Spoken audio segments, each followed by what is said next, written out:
Hello and welcome back to Books and welcome back to Tag Tuesday. I'm here with another tag. I know what you thought. 3 tags last week. Surely he's done doing tags. No, I am not. I was tagged by Mark over at Book Time at Elvis to do what he has titled as the Sidney Poitier Memorial Memoir tag.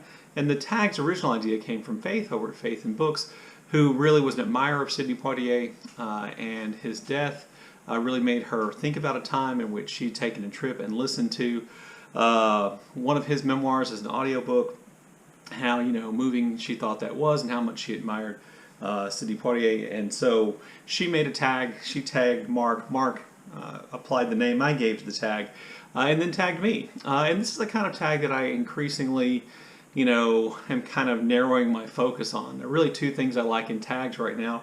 Those are tags that ask questions about you as a reader or a person, in this case you being me, or tags that give me a chance to talk about books that I don't talk about often or maybe have never talked about on my channel, or to talk about books that I've talked about a long time ago and not brought back up. If you ask me, I would tell you I really don't like memoirs, and I don't read a lot of memoirs. That's kind of sort of a lie. There are memoirs I like very much, and I do read them from time to time, more often than I remember doing. So the idea is you're supposed to come up with 10 memoirs you've read, and the idea is that these would be memoirs of people who, after reading the book, you'd want to be friends with them.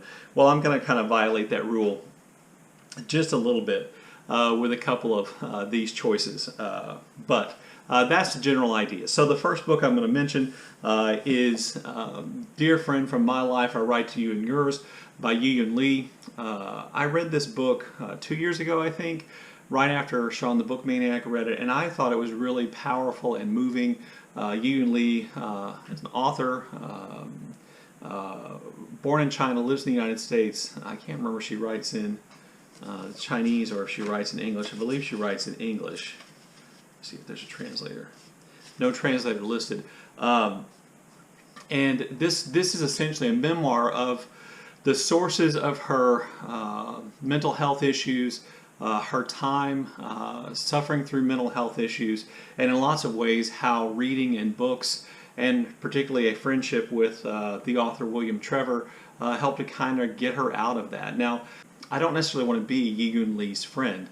I do want to talk about William Trevor and how she created that, how that friendship came to be, though. But this is one of those books I read which, I frequently say, I'm not sure I fully understood it, but there was something about it that really resonated with me and I loved it, and that's that book.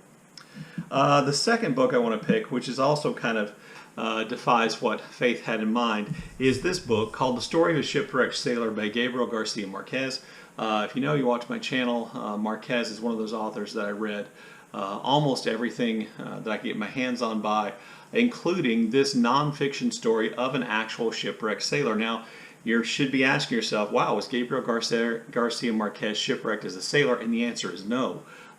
This is the story of a sailor from a Colombian naval vessel who was swept overboard in heavy seas along with some other compatriots. He managed to find a life raft which he crawled into, and he's going to survive out there on the open ocean in the Gulf of Mexico, I think for 10 days before eventually washing to shore in Colombia. And it's kind of a story of his survival and what that experience was like. Now, this book originally appeared as a series of newspaper stories. I think there were 14 installments in a Colombian newspaper, which Gabriel Garcia Marquez actually wrote, but he credited the sailor, who I believe his last name was Velasquez, he credited the sailor with having written it then. Marquez then published that story again in a book form, and he signed over the authorial copyrights to the actual sailor. But when the book was printed in translation, Garcia Marquez kept those monies, and the sailor actually sued him.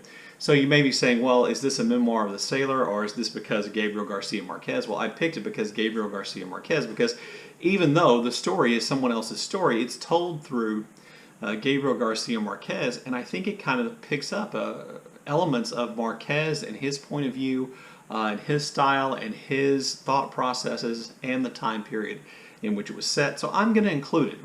Plus, this is a book that was given to me by my best man at my wedding, and so it has sentimental value as well.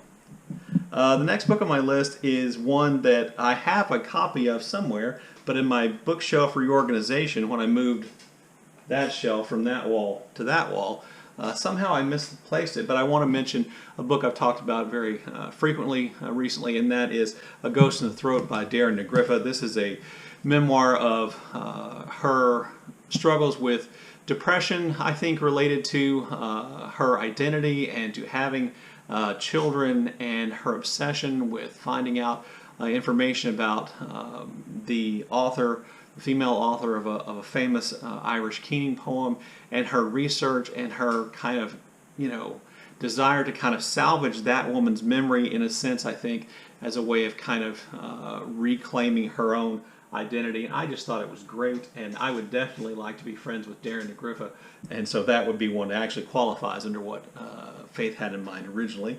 Second is Angela's Ashes by Frank McCourt. This is probably, again, I don't know if this is the best-selling memoir in the last 40 years or so, but it has to be right up there. Frank McCourt's Angela's Ashes tells the story of his childhood in, I believe he grew up around Limerick, or was it Cork in Ireland? Anyway, and his mother's struggle to keep a roof over their head and food in their stomachs, and them as healthy as possible, his education, his early work, his anger with his mother about some of the things she did, and then his growing understanding of why she did the things she did. It's just a beautiful memoir, and who would not? I can't imagine having read that, and most people who read it not wanting to sit down at a pub and maybe have a pint or two with Frank McCourt and listen to his tales and listen to him talk. The fourth one I picked was When I Was a Puerto Rican by Esmeralda Santiago, which I read recently, and I read it as an ebook, so I don't actually have a copy of that one. By the way, my copy of Angela's Ashes seems to have gone missing as well. Never reorganize your books, you'll lose them. But anyway, the good thing about an ebook is I guess I can't lose it unless something bad happens to my Kindle, which I don't really understand. Anyway, I read When I Was Puerto Rican by Esmeralda Santiago, and it's a story about her youth growing up in Puerto Rico, and the scenes she creates of her life, which was an impoverished life in Puerto Rico, are so brilliant and so vivid and so real and so moving and so terrifying, really, in lots of ways, that she could look back on that childhood that she had, as difficult as it was, and see so many good things and so much beauty and things like that, amidst a lot of things that were not beautiful at all. And then it also carries over into her life living in New York City as a young teenager, I want to say, her struggles with the American education system and racism treatment,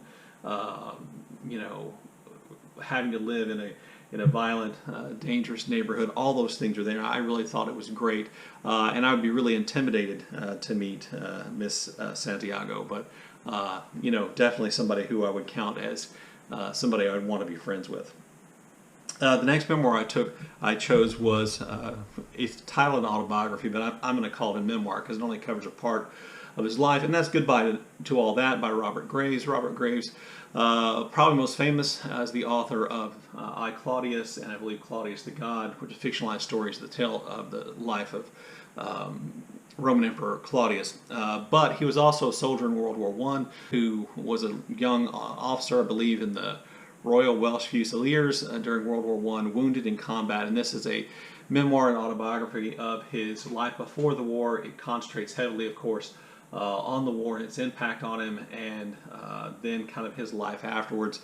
And it is, I think, a fundamental reading about World War I. And if you, again, follow my channel for a long time, you know that World War I is one of those topics which I had a real interest in, and I read a lot about at one point in my life. This is a really good memoir. The next memoir I want to mention is this one. This is called The Old Man and the Sand Eel. My Granddad, Fishing in My Quest to Find Britain's Lost Waterways by Will Millard, or Will Millard. I'm not sure how you say his last name. If you watch my channel, you know that I enjoy fishing. And this is a book about fishing for all kinds of different fish in the rivers and canals and lakes, both stocked lakes and natural lakes in England. And the story of how the author learned to fish from his grandfather and how it carries that meaning forth. This really spoke to me on a lot of levels. I like to fish. My grandfather's the one who taught me to fish. I liked hearing all the stories about the fishing techniques and why, you know, fishing in natural waterways may be increasingly more difficult, and all kinds of things about fishing in England. I just really liked it.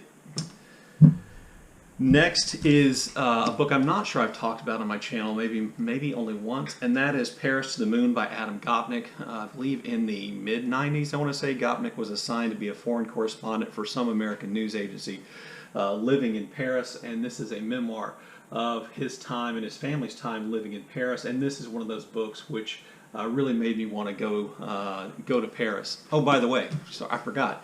There's nothing I would love better than to go fishing with Mr. Millard at some point. So back to then, Paris to the Moon. And it kind of tells all the ins and outs about, you know, how being an expatriate, about how being an American living in Paris, the things he had to learn, the adjustments that had to be made, differences in the way in which French people raise their kids, how they eat, ins and outs of places to go in Paris that maybe a lot of tourists don't go, things you only learn by living in a place. And I thought it was really great. I think Mr. Gopnic would probably get tired of me relatively quickly, but you know, hanging out with Adam Gopnic, there are way worse things than that in my life. Next on my list, I can't remember what number this is. I hope it's number 9 because I only have one more book. The next book on my list is Excursions in the Real World by William Trevor. Again, William Trevor, one of my favorite authors, and this is essentially a series of really kind of short pieces, vignettes complete with illustrations occasionally, in which Trevor, who is, I think, the world's greatest short story writer, was the world's greatest short story writer, writes about his own life, his childhood, his travels, his work experiences. You know, and I really think this is the kind of book that if you you would have to really know and like William Trevor's work to like this, but I certainly did, and boy, I would have loved to be friends with William Trevor. Just, you know, so maybe some of the genius would have rubbed off on me. And then the last and probably the most predictable memoir I have on my list is A Moveable Feast by Ernest Hemingway. Again, Hemingway, one of those authors that I have made lots of videos about and talked about often. And even though A Moveable Feast should not be taken seriously as a work of accurate history or memory, and even though Hemingway was a vengeful old bastard man who took his chances to get revenge on people oftentimes who had helped him in various ways, but still took revenge on them after their deaths, A Moveable Feast is just really fun and evocative, at least of what I think most Americans' fantasies of the expatriate community in Paris during the 1920s would be like. I particularly like the early scenes where, you know, Hemingway is poor. He was actually living off of his wife's money. Poor and writing and visiting cafes in Paris. I really like that. And I think, you know, a lot of young men of my generation, this is the book that kind of made you want to experience the Ernest Hemingway lifestyle. Thank God, you know, most of us pulled out of that before we ended up like Ernest Hemingway late in his life. But A Moveable Feast is just a tremendous amount of fun. And I think for Hemingway, since he wrote it late in life, it's an example of him kind of regaining mastery of his form, of his style, in a way that he kind of had lost track of at that time. Anyway, there you go. There's my version of the Sidney Poitier Memorial Memoir tag. So the only thing left for me to do is to tag some people. I'm going to tag a bunch of people because I just thought this was fun. So I'm going to tag Sean the Book Maniac, Doris from Autobiographies, Heidi from My Reading Life, Jen the Librarian. Sorry, Jen, that I stole Robert Graves. Goodbye to all that. I think I picked you, tagged you just kind of maliciously. Sorry, because I'd chosen Graves' memoir of World War I. Karen, the roving reader. Karen renamed her channel relatively recently. She used to be Karen Evans, so if you see that, the roving reader, that's who it is.